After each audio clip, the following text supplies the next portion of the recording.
Good evening. My name is Beth Goldie, and I am the Assistant Director at the Gateway Regional Arts Center, and I want to thank you all for coming tonight. We welcome you to an intimate evening with Frank X. Walker. We have more than 200 exciting events throughout the year, bringing rich arts and cultural experiences to the people of Central and Eastern Kentucky that are affordable and insightful. One that we hope you'll join in just as, let me try that again. One that we hope you'll join us for is just in a couple of weeks. It's Layla McCalla, live in concert. Recently praised by NPR for her spellbinding blend of Haitian folk and Americana, McCalla has also been lauded by Rolling Stone for her vibrant and socially conscious music.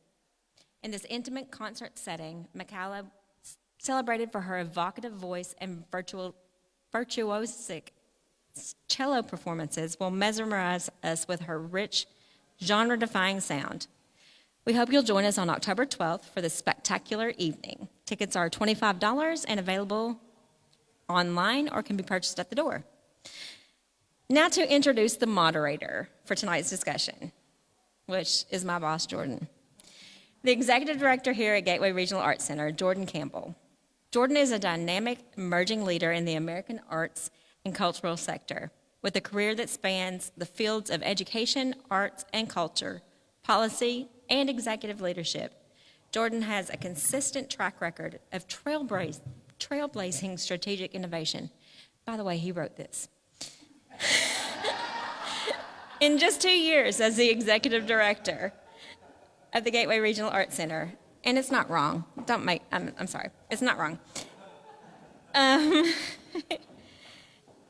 His bold vision has igniting a staggering 522% increase in the annual budget and tripled participant engagement, which has not only revitalized access to the arts in rural Appalachia, Eastern Kentucky, but has also set new standards of innovation in rural communities nationwide. Jordan holds an EDM from Harvard Graduate School of Education, a BFA in musical theater, and a BA in political science from Western Kentucky University, and studied West African theater and dance at the University of Ghana. At Harvard, Campbell not only conducted pivotal research in his arts education, but also launched the inaugural Harvard Veritas Play Festival and the Harvard Graduate School Theater Collective. Much of Jordan's work is informed by many years as a professional stage actor. As a Helen Hayes Award-nominated performer, Jordan has dazzled audiences around the world in Broadway tours, at Carnegie Hall, at the Kennedy Center, and the Grand Ole Opry. As a passionate educator, Jordan has taught theater to individuals of all ages, from students in India and China to adults in Saudi Arabia and Washington, D.C.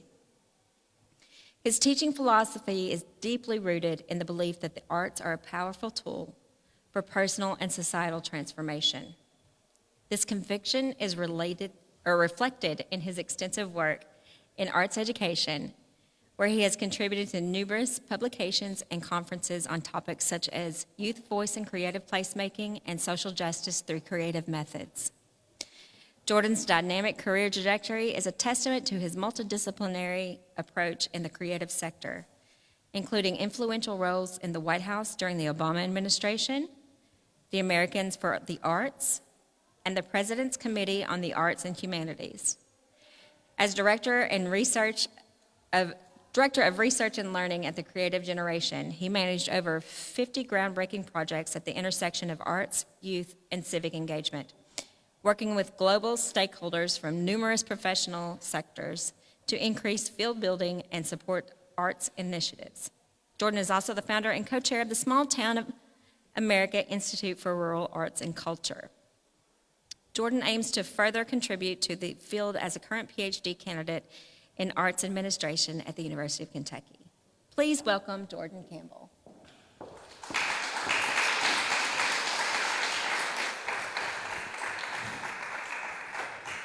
And now it's my honor to introduce tonight's esteemed guest. A native of Danville, Kentucky, Frank X. Walker is the first African-American writer to be named Kentucky Poet Laureate. Walker has published 13 collections of poetry, including Turn Me Loose, The Unghosting of Medgar Evers, which was awarded the 2014 NAACP Award for Poetry. He is also the author of Buffalo Dance, The Journey of York, winner of the 2004 Lillian Smith Book Award, and Isaac Murphy, I Dedicate This Ride, which he adapted for stage, earning him the Paul Green Foundation Playwrights Fellowship Award. His poetry was also dramatized for the 2016 Contemporary American Theater Festival in Shepherdstown, West Virginia, and staged message theater for the 2015 Breeders' Cup Festival. A lover of comics, Walker curated We Wear the Mask, Black Superheroes Through the Ages, an exhibit of his personal collection of action figures and comics related memorabilia at the Lyric Theater and Cultural Arts Center in 2015. He reprised the exhibit in 2018 at Purdue University and Western Carolina University. Walker recently returned to the world of visual art with a collection of new and early multimedia works, Black Star Seed, which was on exhibit at Carnegie Hall for Literacy and Learning in Lexington. Voted one of the most creative professors in the South, Walker coined the term Affrilachia and co-founded the Affrilachian Poets, subsequently publishing the much-celebrated eponymous collection. Please welcome to the stage a Kentucky luminary, Frank X. Walker.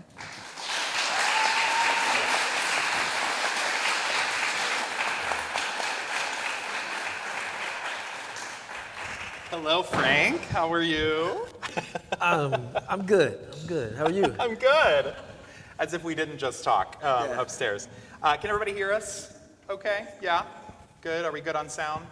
Okay, great. This is being live streamed, so we want to make sure that everybody who couldn't attend, and we just want to take a moment and recognize that in our region, a terrible, terrible tragedy has taken place, Hurricane Helena, and so we send our heart and soul and our mind and energy to those people who are still in the rescue efforts that are happening right now. It's never a good thing, but the fact that it's in our region, just 2 years after our Eastern Kentucky floods, we send our hearts and minds out to those people. Many of whom wanted to be here tonight, but were unable to make it because the roads are closed. So we hope that they're watching the live stream or that they'll be able to watch the re-recording of this. So Frank X. Walker, it's great to have you in Mount Sterling. It's good to be back. Yeah, we're so glad to have you. And I want to start, I always say we're going to go back in the time machine, the Frank X. Walker time machine in this case. We're going to go back to the beginning and talk about your upbringing in Kentucky, in Danville, and how that shaped your identity, both as a writer and as an advocate for the Appalachian region. Wow, it's going to take a while. It's a long way back for me. Bourbon's a preservative, so I'm older than I look. But, I think my beginning, I can't even form that sentence without thinking about my mother. My mother was my first teacher. She was still, I think, the most creative person I've ever met. I mean, everything she touched, she made better, including people. But when she was just trying to spend time with herself, it always turned into an art project. When she was not just the director of the youth at her church, she directed the choir, and she directed the children's play every Easter and Christmas. And she wrote those plays, and she made those costumes, and she built those sets.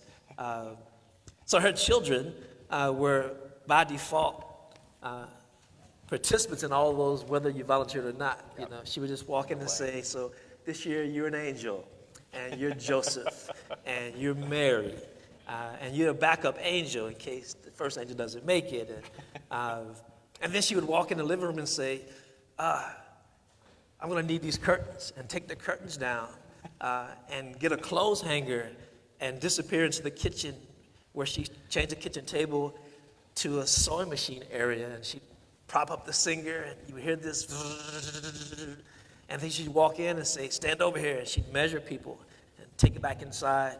And the next day we'd get ready to go, and we'd be wearing our costumes, and they would fit perfectly. And she had conceived the whole thing in her head. And that's what I love most about how she used creativity. It was never anything other than, how can I make this situation better or more beautiful or more perfect? And how can I do it without having to spend any money? And that was, essential for us. But every year there were new costumes, there were new sets. I think she passed those gifts and taught us at the same time to all her children in some form or fashion. She never called herself an artist, but she didn't just sew, she made wedding dresses for her daughters. She made, her and her daughter's church clothes. And I think if she could have made a three-piece suit, she'd have made those too, but she didn't even try. So my upbringing was at her feet. I think the part of me that became, I guess, literary or connected to words had more to do with absence. In our case, this may shock young people, we didn't have a television. It's not because we couldn't afford one, because of the church's belief that TVs were connected to this secular world, and that's how the devil got in your house. So there were no TVs in our house, but there were plenty of books, and there was a huge radio and record player. So we had music, and we had storytelling, and we had books, and we had the Childcraft Encyclopedia. I hear some heads out there nodding. A whole row A through Z of thick books with information. So if you wanted to find out something, you didn't Google it. You went alphabetically, picked out the book, and you turned to it like a dictionary, and then you looked at the pictures and read, and it was better than television. And that was a lot of our supplemental learning. I really believe I touched every single page in every single book in that encyclopedia. And they became my best friends. In addition to that, I had a milk crate filled with comic books. And then, that's how far back it was, comic books were like 5 cents and 10 cents. And it was, I wasn't old enough to be able to travel myself downtown to the library, so it filled in the gaps between the bookmobile, which made Saturday stops in our neighborhood and the housing projects in Danville, Kentucky. And I had a reputation of being the kid who was first on the bookmobile and the last one off. And I would leave with whatever the limit of books was. And that would sustain me for a week. That was what replaced television for me. And I think that earlier engagement with books, increased my literacy level. Because I was in love with books, I fell in love with stories, and I fell in love with words, which made school easier for me. So when I showed up at school and the teachers would pull out the alphabet in the same way that our 6-year-old does now, he's reading at the 3rd grade level, and maybe I was reading at the 2nd grade level by 1st grade. But it was easy for me, and I think I needed a little more challenge, so they would give me additional stuff. So I had the kind of teachers that would send me home with books and crayons and writing and art instruments, and they fed my creativity. So the school was always a safe place for me. That's the one thing that probably encourages my, annual pilgrimage back to Danville to visit the schools is, ever since I graduated, I've gone back almost every year to visit the schools and to do something because I, feel connected. I feel like it's my responsibility to give something back. And I also have relatives still in those schools, I'm one of 11 kids, so, there are, generations of walkers, and will continue to be generations of walkers in those schools. I'll stop there. Well, I mean, we could talk, I want to stay on the topic of your kind of early influences. I've heard you in other interviews talk about how you didn't necessarily always have Black literary figures to read about, or maybe you were reading white authors. So talk a little bit about that and how maybe over the course of your adolescence that sort of maybe changed, or when did that change and how? Well, I think outside the canon, the most influential writer in my life is somebody I refer to as my literary father, and that'd be Gurney Norman. Gurney Norman is a fiction writer, one of Eastern Kentucky's own, and he actually introduced me to everything about Eastern Kentucky. We would take these long rides into the mountains, and he'd point out, the Daniel Boone Trail, and we'd pull over, and he'd give me an hour-long lecture about what happened 200 years ago in that spot, beneath that very tree, or in the rivers. He navigated the world based on where the waters went and not necessarily the roads. But I think, Gurney is the first one to help me believe that I was a writer. I'm actually trained as a fiction writer, but I'm just really slow. Poetry comes much faster for me, but it was in his class of a million years ago that I decided to leave journalism as a major and then major in English just so I could take more writing classes. And then I took everything he offered, and then I convinced him to teach me in independent study courses just so I could get some more knowledge. And every summer I would go home with a reading list and a stack of books, and I would spend it, go to work in the daytime, spend the early evening just reading and continue to be fed. He had this idea of all the great writers I should be reading that maybe I would have gotten if I'd gone to a different school system or had been in a house that had different kinds of books. But it never felt like, there was something missing. I think he was just trying to give me what he thought would make me stronger as a writer. He believed that, the nut of every, narrative was just a very basic story.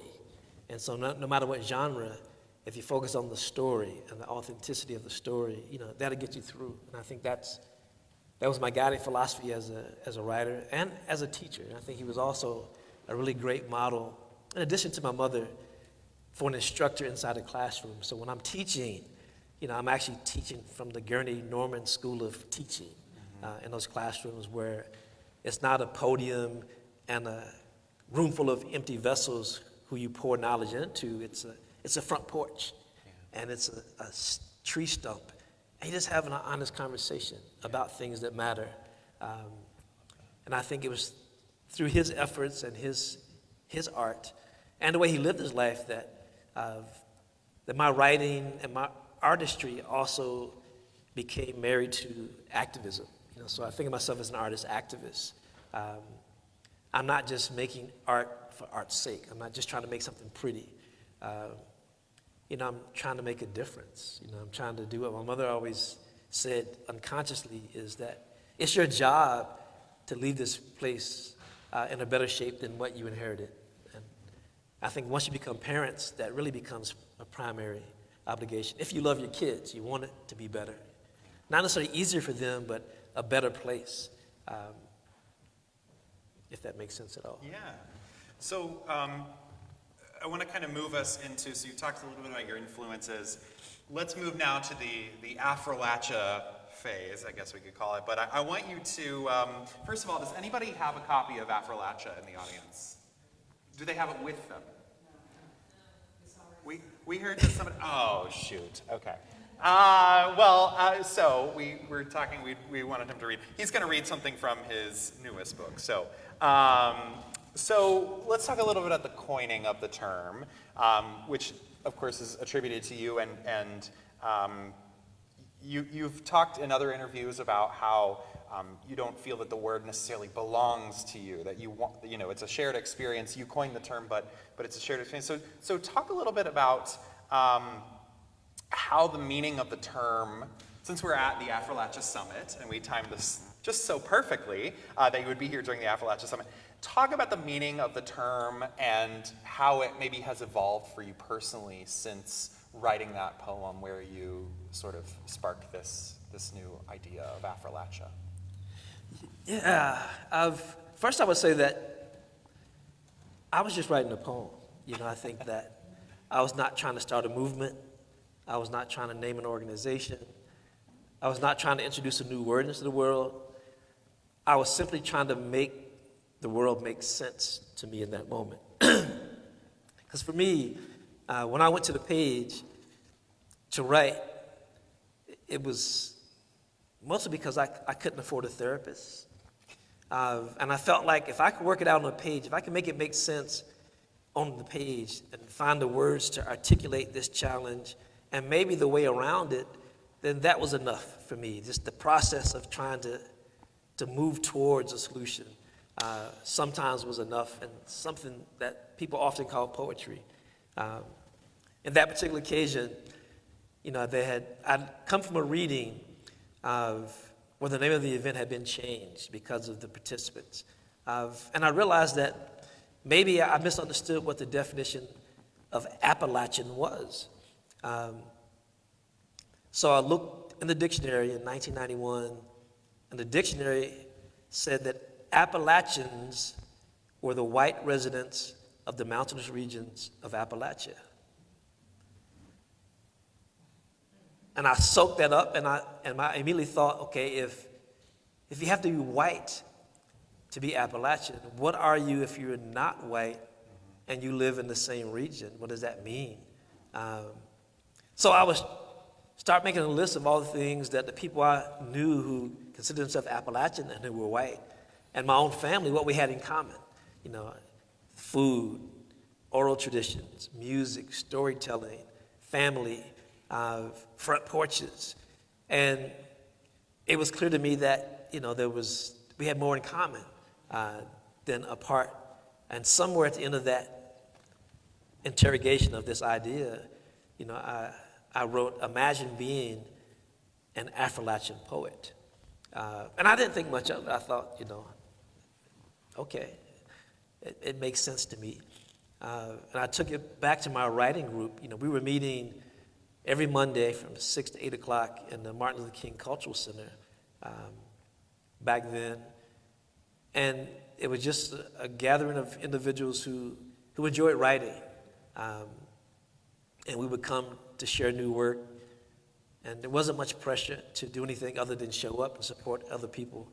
And I read this new poem, or the first draft of this poem, and everybody went back to that word again. They said, say that word. I would say, Affrilachian. They were like, damn.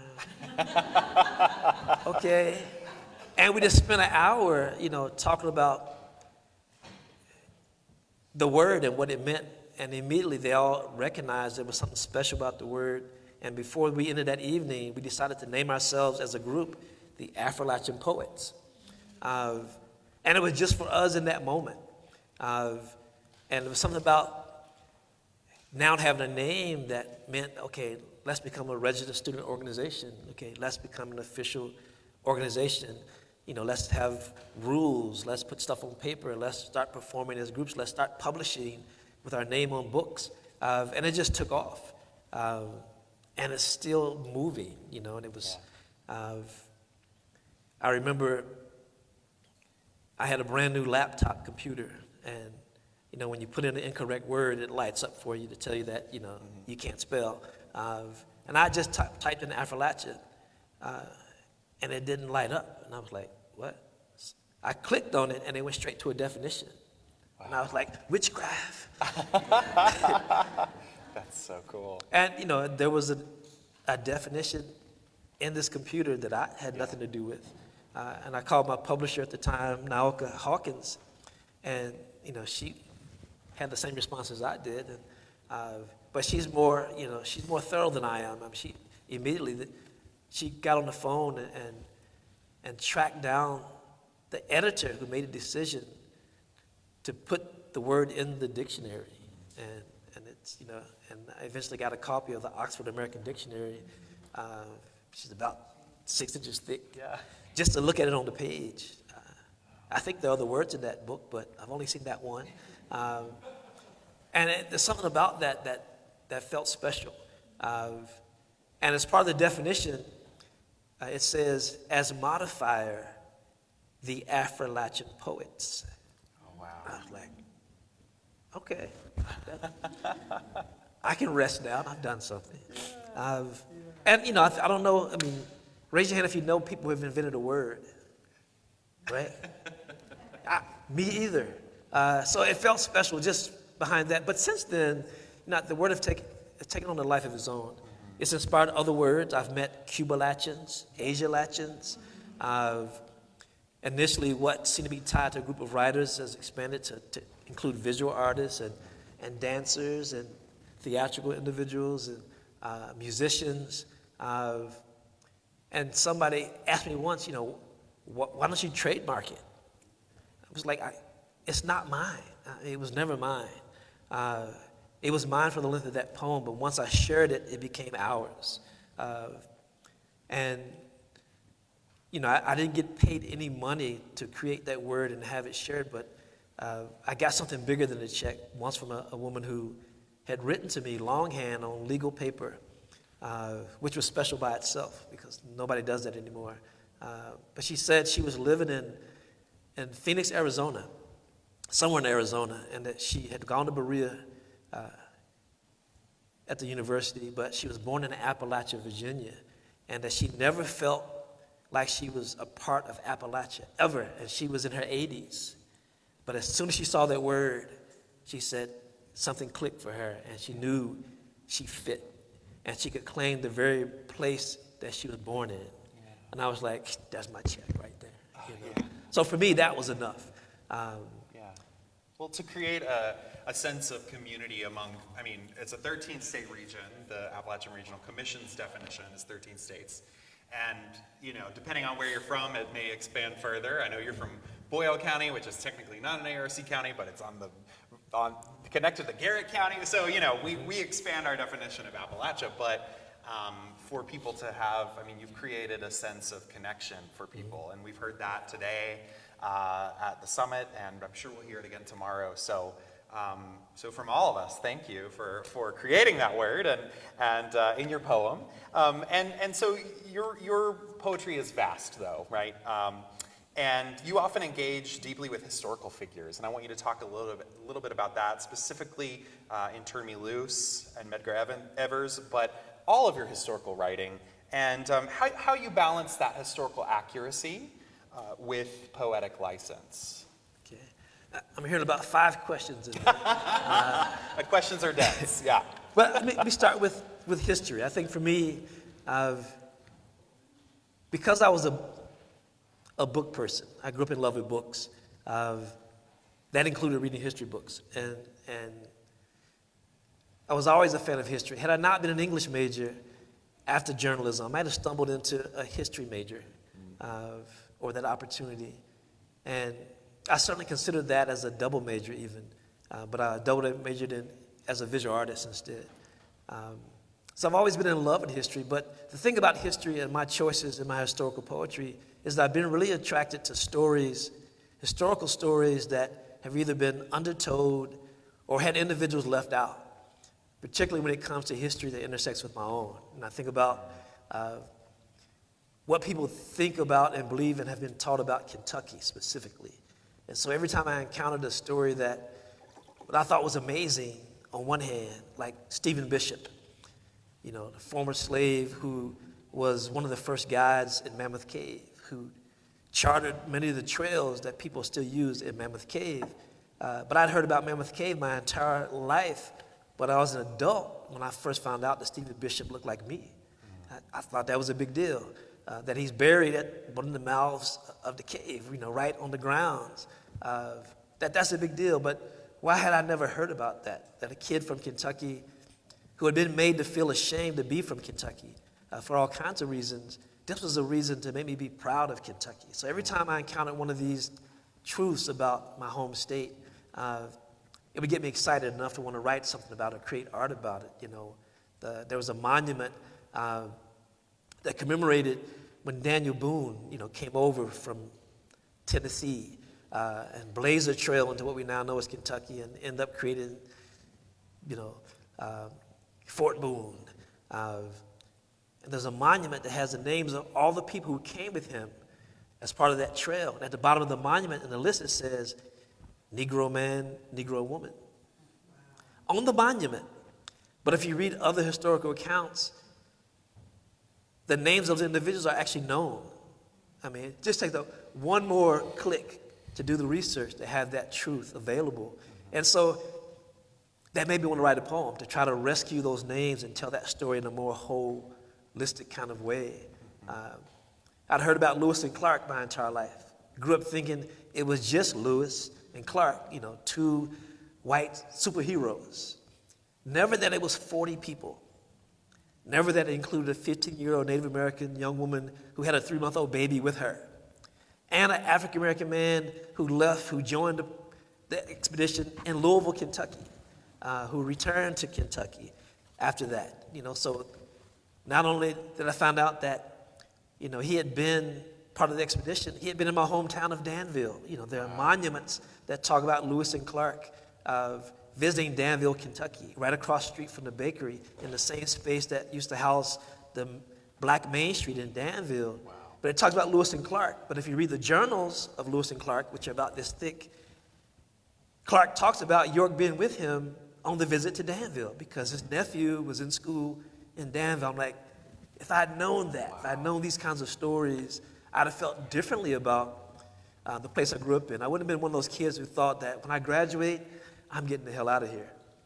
A lot of kids, that's kind of their motivation when they don't feel a love relationship with the place that they exist in or were born in. And not only did I not want that for myself, as a parent, I wanted my kids to be proud of where they were from and who they were connected to. So that drove the kinds of stories I was interested in. So I really wanted to tell the Lewis and Clark story from the point of view of York. So that drove the first historical poetry collection. And the whole collection was in his voice, him telling his story. But as soon as I finished the book and I was on these tours and reading, somebody wiser than me said, well, what about the women? What about his wife? His mother? Didn't they have anything to say? And I felt bad for only a moment because I knew that just meant I had another book to write. So I wrote a second book that has at least 12 different voices. Most of them are the voices of women, including the voice of the river, that tries to tell the story again, but in a broader way, more impassioned way that gets you closer to the truth. And even that wasn't enough because, there's a debate about what happened to York at the end of his life. The historical accounts say that after being a free man for 10 years, that York contacted his former master, William Clark, and asked to be able to come back home and be enslaved again. That's what Clark told a newspaper reporter anyway. So it was reported and written down and became history and became the truth of, as a researcher, as a fan of history, as a black man, I had a hard time believing that was the truth. And it was easier to believe the other ideas of what York might have done or did do, and what would have motivated him. And the research, not suggested, but showed that York, while he was out west with the Nez Perce tribe, he married one of the daughters of the chief. When he left, she was pregnant. She gave birth to a son who was also named York. This is not in anybody's history book. This is stuff I found out after spending 3 summers with the Nez Perce tribe researching the Lewis and Clark journey and York's story. Over the course of those first 2 summers, I was able to have lunch and or dinner with descendants of York. Wow. Way out west. And he had lived in Kentucky. And there's little evidence of him and his wife, even her name, that we've been able to find because of the way records were kept and not kept. And so, those kinds of ways to look at a story and say that this is important narratives and fall in love with them immediately and try to not, I've been accused of writing alternative narratives or twisting the truth, but I'm really just moving you closer to a whole truth. My mother always taught that the more versions of the story you have, the closer to the truth you get. If you just have one person's point of view, that's never the truth. And even a coin, people say, well, there's 2 sides to every coin, but there's 3. you have the front and the back, and you have the edge, right? So we mostly figured about the edge. So you need 3 points of view, even for a coin, to get the whole truth. So it was interesting for me early on to find out that to write these persona historical collections, I was going to need to do as much research as possible, try to get close to these characters, and then to tell the story from that point of view in this collective way, parallel way, and at the end, suggest that this is the closest version of truth there is. I love that so much, and I love your approach. York in particular, I came across York in Louisville on the waterfront, Yes. behind a hotel, a very kind of forgotten area. There's a sculpture, and it just says York, and I think there's a small plaque about his history. But I had to do my own research past that to know even who is York. Why is there a statue here? So I love that approach. And so talking about your collections, you have one that's coming out today. Technically, is the release day. So Load In 9 Times comes out today. So get your copy. Yeah. And what a great release party we had for you tonight, don't you think? So we're lucky that you're here in Mount Sterling tonight for the release. So then there it is. So tell us a little bit about this new collection, and then we'll have you maybe read a couple of poems for us. I'd be honored to. This collection is, if you look at the cover, you would think, okay, maybe it's about the Civil War. And it is and it isn't. It's set before, during, and after the Civil War. It is a collection of poetry. But what it does, it tries to center black families and their lives and how their lives were impacted by the Civil War, before the war, during the war, and after the war, in Kentucky specifically, particularly around the refugee camp at Camp Nelson. If you've ever driven by there or been there, they put a lot of money into making it a worthy stop. There's a real museum exhibit now. There's a gift shop. There are tours. It's open every day now. They give ongoing lectures. I've been there twice this year to speak, and I'm going again this Saturday, and then in November, and then in February. They keep bringing scholars in to help tell that history. And that history is, you can't tell Kentucky Black history if you don't know what happened at Camp Nelson. But most of us don't know what happened because it's not in the history books. We don't know that, Kentucky contributed over 23,000 African-American men to the Union effort of, less than a year before the war was over. We also don't know that there were forces in the state that included people in Frankfurt and people in power who worked aggressively to not allow it to happen. And they worked even harder after it happened to try to punish the people who participated. There was a 10-year long campaign of domestic terrorism targeted at former soldiers who signed up to fight, who had used their $300 to buy small farms and to have their own independence. Those individuals were chased off their land, were burned out, were raped, were robbed, were threatened. Many of those individuals ended up leaving the state altogether, went to Liberia, went out west, because they were successfully chased off. There were these bands of individuals, they didn't call themselves the Ku Klux Klan, but they were led and motivated by a former Grand Dragon of the Klan, were mostly Confederate former cavalry members who were armed by the state armory. So they were organized, actively, legally trying to ethnically cleanse Kentucky and make it white again, or switch the power dynamics the way they preferred it to be. But those kinds of things aren't in history books. So these are the kinds of things that show up in this collection. But the focus is still on those families, on the impact of what it meant to to be enslaved, how trying to tear down these families made it easier to keep a person enslaved. One of the things that people ask about, well, why did York remain a slave if he had a gun and a hatchet and a knife? If I was enslaved and had a gun and a hatchet, I would take my freedom. But the truth is, York's family was also enslaved. So he couldn't take such a risk just for himself because, there were other individuals who he was invested in, who he was in love with, who would be punished if he took those kinds of liberties. So it's always a bigger, more complicated idea than it appears on the surface. So all these are the kind of things that show up here. I'm predicting that this book will be banned because of the level of truth that it tells, the kinds of ideas that it takes on, including, a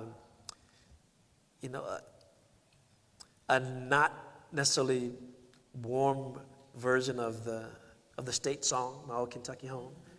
We all know the song. Some people cry when they hear it.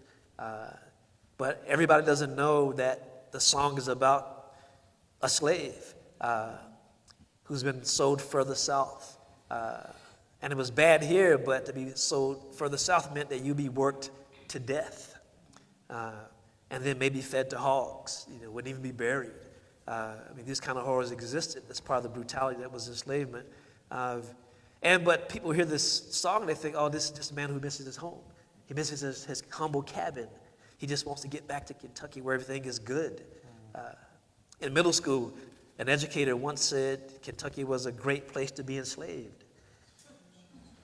I was too young to push back against that, but to understand that this was a sentiment that fed the history books that were fed to children that allowed this kind of mythology to exist. Those are the kind of forces that begged me to write a book like this, we love a banned book, so you want to give us a reading of I'd be happy to read, maybe two We poems. hope it's not banned, but, we'll, whatever you'd like to read us. I'll read a poem called Why I Don't Stand. And I apologize in advance because I'm not a singer, but I'm going to pretend to be singing.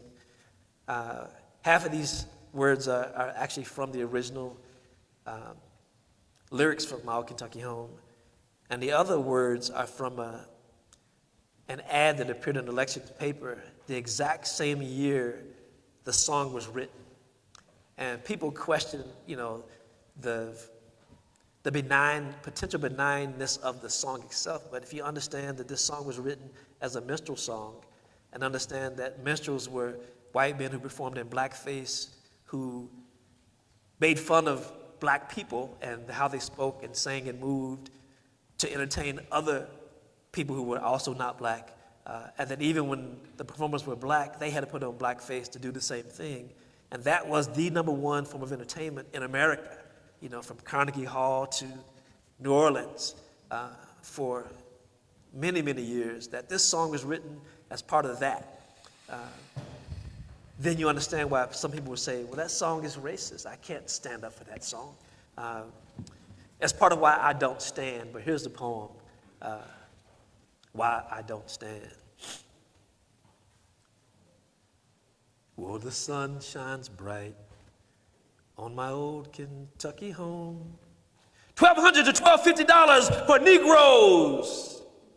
'Tis summer, the darkies are gay. The undersigned wish to purchase a large lot of Negroes.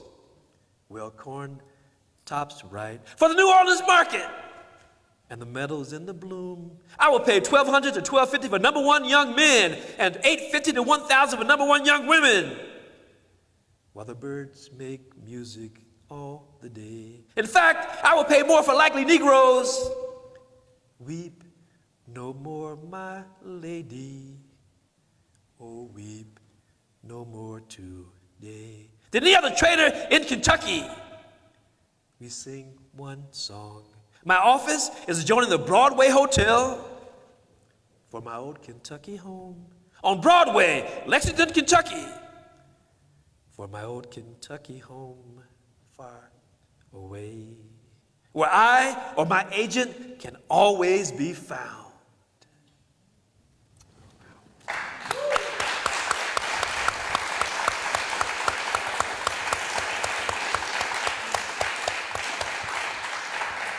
So as you can hear, some of these poems hit hard, and they're even hard to read because I think it takes me. And hopefully, you felt some of that tension, right? There's tension in that kind of anxious relationship. You can feel that war, that conflict that exists nationally in our politics, that existed in this country at the birth of a civil war. I think in a lot of ways, we are still fighting that same war. And that war is around these ideas that there's a certain group of people who should be in charge of everything and a certain group of people who should not be in charge of everything just because of how they look or where they're from. So natural tension. And maybe I'll read one more. And there are very few happy poem. Maybe I can find my wife and I were talking about whether or not there are any love poems in this book or not. There might be two, but let me find one for you. You guys doing all right? Good audience. And your lovely wife is here tonight with us. Yes.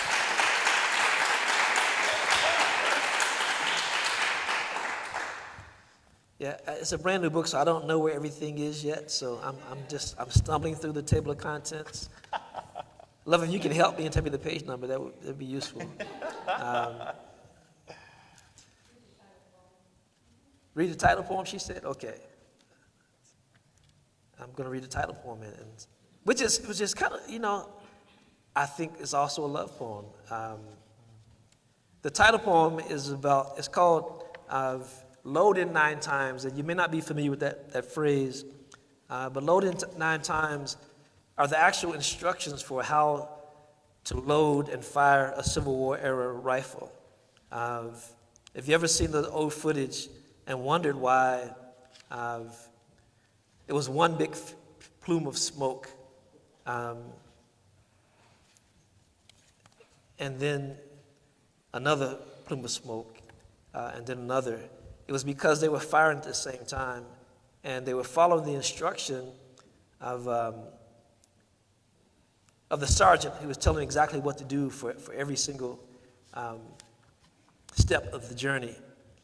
And for me, having watched the movie Glory way too many times, there was a favorite scene in the movie where the sergeant was teaching a formerly enslaved man how to fire this rifle, how to load and fire it. And at the same time, he's shooting a pistol in his ear to create the pressure of battle. And the young man is not able to complete the task. And I think the point of that scene was to kind of resurrect this idea that many black men were considered unfit for battle, that they didn't think they should serve or fight in the army because they didn't have the mettle, they didn't have the constitution to do it. And my first thought was, well, if they were properly motivated, maybe they could. So this poem tries to imagine a young man in the heat of battle, formerly enslaved, who looks across the firing line, and there's his old master. And it's in 3 voices, and the first voice is the voice of the sergeant.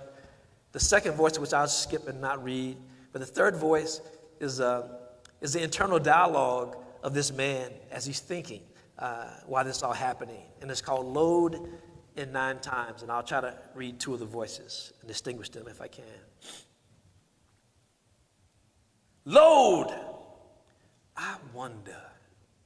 Handle cartridge, if I look down. Tear cartridge, the business end. Charge cartridge of my musket. Ram cartridge, and see old massa. Return rammer, standing there. Prime, if I would hesitate. Shoulder arms, or remember. Ready, how many times Aim! He beat my wife. Fire.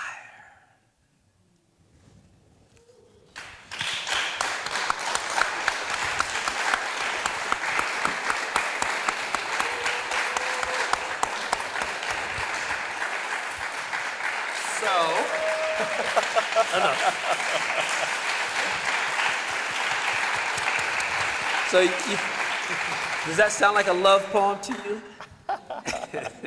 So get your copy today, ASAP.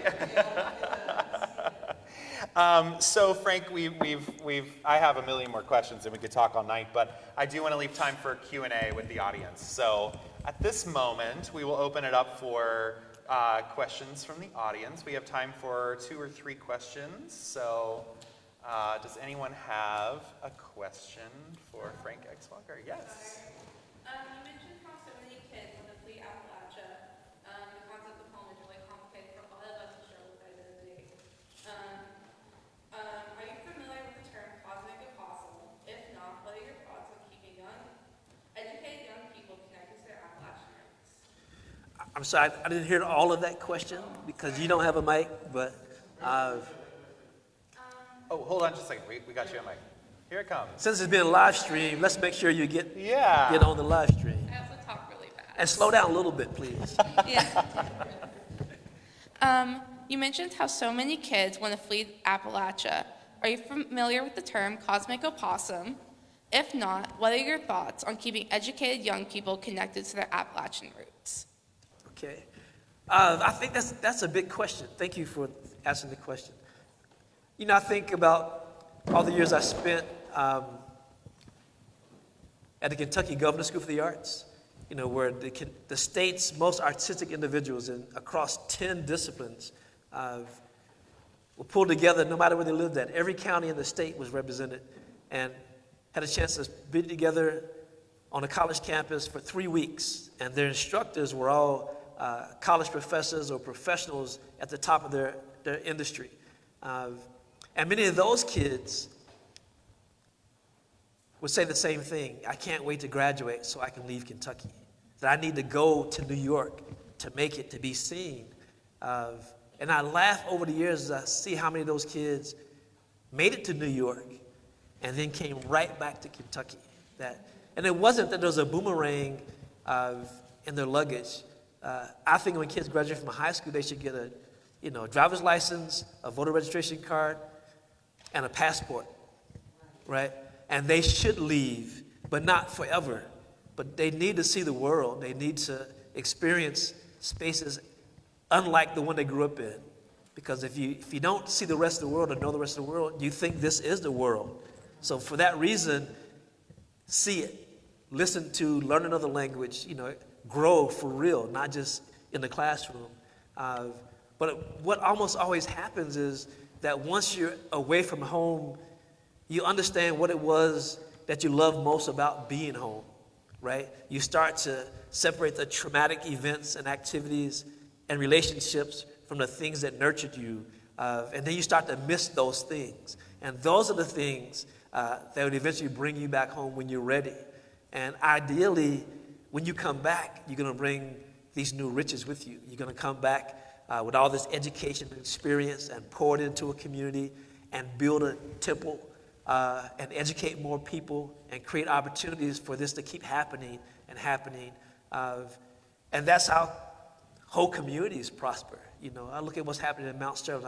I've visited here many times over the years, but there's a lot happening here today. This is not happening in Lexington or Louisville. A version of this happened in 2010 at UK called the Affrilachia Symposium. But this is more of a grassroots community. This is not built out of a university, out of an ivory tower. And most of those people in the audiences were from the university. This, feels broader, and it feels like the community is part of this. And I think that's the way to solve this thing, and I hope that I'm gonna go out on a limb and say that I'm gonna commit my politics here, but I think one of the two candidates has this idea that there's another option than staying in this permanent conflictual stage of divisiveness and this negative rhetoric and tearing people down, that there's actually another way forward that's about people looking at each other and trying to find a way to be stronger together. And that sounds like my mother talking, that she always tried to give us, tools to survive in the world. And she knew it'd be rough out there. She knew that we would encounter obstacles. And she did not want us not to encounter them.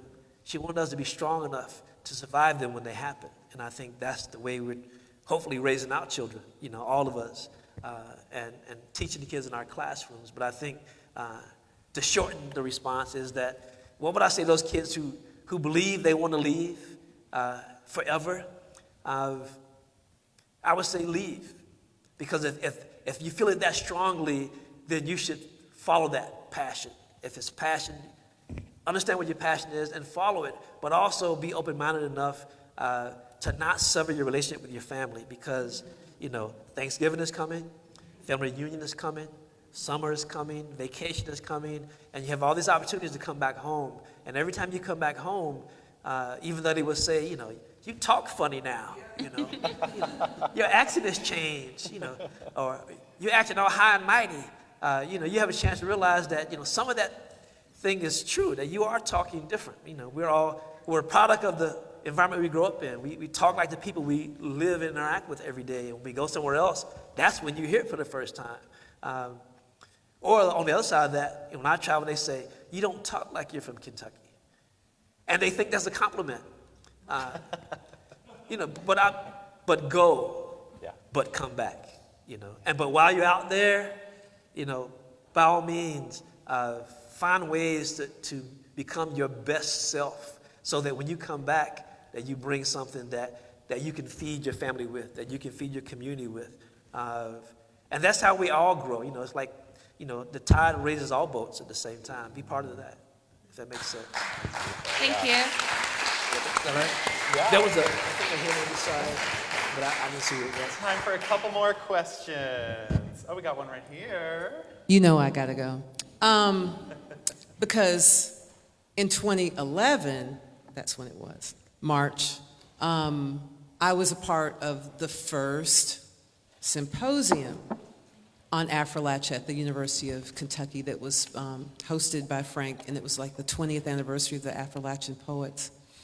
And as someone from North Georgia, I was like that lady from Arizona. I heard a word that made a lot of sense to me, because I'll tell you more about it in the keynote tomorrow, but what I want to say is I'm invoking a sentimental thing, because we were having drinks after you had spoken at the University of North Carolina at Nashville. And I said I was aware of the poets, because when I got back home to Appalachia from going to graduate school in Chicago, et cetera, I'd been hearing about all of this stuff.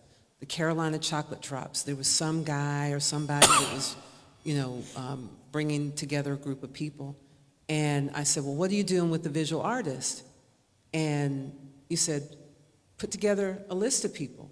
And you mentioned Kyle and Kelly Phelps. You mentioned LaVon Williams. And then I just hit the ground running. So it's amazing to be here today, because, oh my gosh, because there's so many people that I know, I was going to say, that should be here. And we're a family.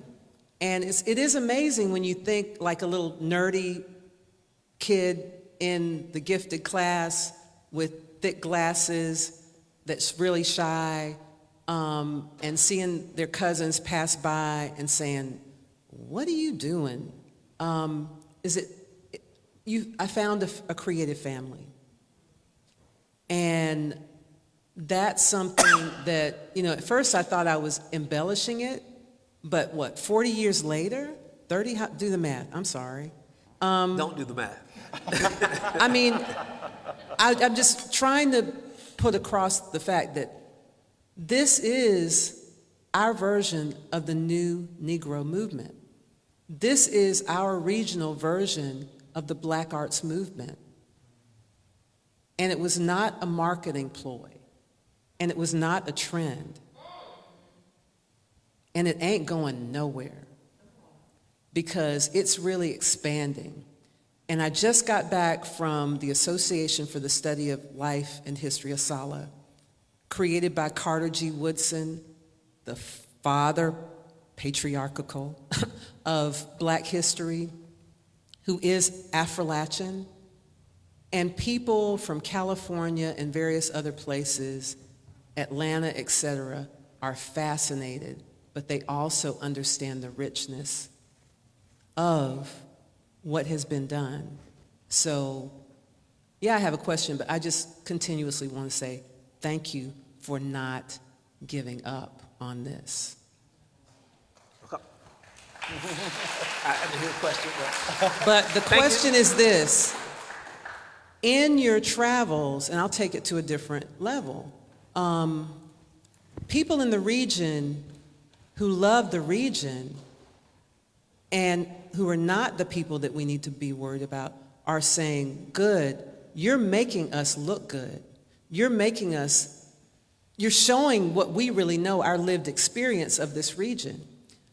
But you also won the Image Award from the NAACP. And I'm trying to think about, and I'm thinking about this, the Pittsburgh conference, even though it is Appalachia too. Have you seen a change in the way that African American or African scholars relate to you? Are you considering how you may be getting a particular response on your work from them? Because that's one of the things that I don't read about and I don't hear when I listen to the podcast or listen to the interviews.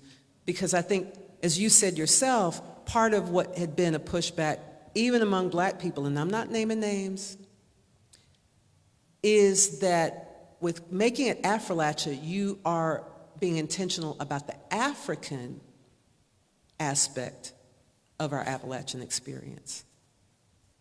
So, Black people's response, the wider diaspora, that's what I'm asking about. How has that been along your journey? My response is going to be shorter than the question, I think. I think I'm not in a position to gauge that. I think that's something that I work with a lot of graduate students who are doing work in this area, and they'll be the ones to make those observations. I don't waste time being concerned about how what I'm doing is being interpreted, outside my household. But at the same time, I think there's evidence for what I believe you're pointing at if you just simply go to the annual Appalachian Studies Association meetings. And if you consider, I read an article recently that talked about how many panels or speakers starting 20 years ago at the Appalachian Studies Conference showed up and presented or discussed things that were considered diverse, however diverse it was considered. And you can almost see this slow trajectory increasing consistently from maybe one when they first started measuring it to even after I was a keynote presenter down in West Virginia a few years back. I remember one special panel where there was a dance and theater group in Asheville and an international Affrilachian panel that talked about Jamaica and Puerto Rico and other countries that have mountainous regions and people who live in them, and what are the common challenges that they have to be able to look at this thing in a bigger, even global aspect was eye-opening to me, and I was in the middle of the conversation. So yes, there's evidence. Yes, it's been increasing steadily. Like everything, do we have a ways to go? Hell yes. We have more work to go, and I think that's part of why I teach. Tomorrow we're going to bring Crystal Wilkins and I co-teach a class on Affrilachian Lit. We've got 16 students, and they're all coming here tomorrow to be part of this, to witness it, to participate, to contribute to it as thinkers, because most of them are graduate students, and to absorb some things as well as consumers of knowledge. And I think that's the kind of community building that I think works, especially when you connect community building with the arts. I think that deserves more funding than the military budget. You know, if we could do that, we could fix everything. Yes. Well, thank you for that, Frank, and we're so excited to have your class here tomorrow. I also, while we're talking about community, our local Black Community Center, Du Bois Community Center, who is a wonderful partner. We do so many great programs with Du Bois. And yes, they deserve a round of applause.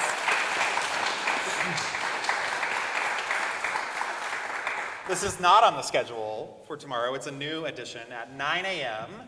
We are going to be, Valerie Scott, who is on the board there, is going to be conducting a tour it will start here at 9 a.m. and it'll be a walking tour of kind of the Black community. You'll see Keys Tabernacle, which I talked about today in my speech, and then you'll walk up Tenny Hill and go to Du Bois, where we have a live mural painting going on right now. He's there probably right now. He's kind of a night owl, so hopefully he'll be there at 9. But he is painting that mural as we speak, so you'll get to see that mural going up and talk about community, using the arts in community building. I think we have time for one last question, and then we've got to wrap this up. So, I don't think I really have a question. I just want to say I hope your book is banned, because as an elementary librarian who feels like I'm sort of always in a box when it comes to what I can teach my children, having grown up here with a very watered down history, maybe not because my teachers wanted it that way, but I think it's what they knew. I think it's what they knew. Ran away when, I was 18, lived in California for a year, got this whole new light, and come back. And, my kids may not be ready for that book, but my 5th graders, I travel all summer trying to bring culture to my kids that I feel like may never leave this county, and was ashamed when I went to Mississippi with a group of teachers and had honestly, this has been years ago when I was a young teacher, but had not heard of Emmett Till that we were studying, and was so upset that where was this when I was in school? So when my kids are 5th graders and they come to me and they have questions and I'm sort of in this box and can't really go into depth, I always say, go to the public library and ask for the banned books. So I hope that your book is banned, because my kids are then going to beeline for it once they get of age. So Thank you for that. You are why I love librarians, and I always say that. When I was installed as Poet Laureate, there were 2 things that happened beyond my hometown sending 2 busloads of individuals to surprise me there. I said out loud that I wanted to drive the bookmobile, that had been my life's dream. And I got to go back home to my home library, and they let me drive the bookmobile. So that was like, I made it. But the other thing I was going to say is that I hope that you have A is for Affrilachia, okay? That it's perfect for that grade level, and it's I'm really proud of what it's done, and how many bridges it's building, and how it's doing the same work. So thank you for carrying the book and pushing it. The other thing I'll say where books are concerned is that another honor that I've had is that for those who have Affrilachia, I found out after we put out the 5th edition of Affrilachia, I visited a prison, and I was told by the chaplain that it was the most stolen book in that prison. That's an honor, yes. I was like, okay. That the men were literally ripping the cover off the book, leaving the cover on the shelf, and taking the poems apart and passing them around. And every time they would replace it, they would do the same thing to that one. So I'm like, yes. So thank you. And everybody who loves books, we We have kids in college and a 6-year-old at home, so please go buy this book. Frank X. Walker. Thank you so much. Appreciate you. Appreciate it.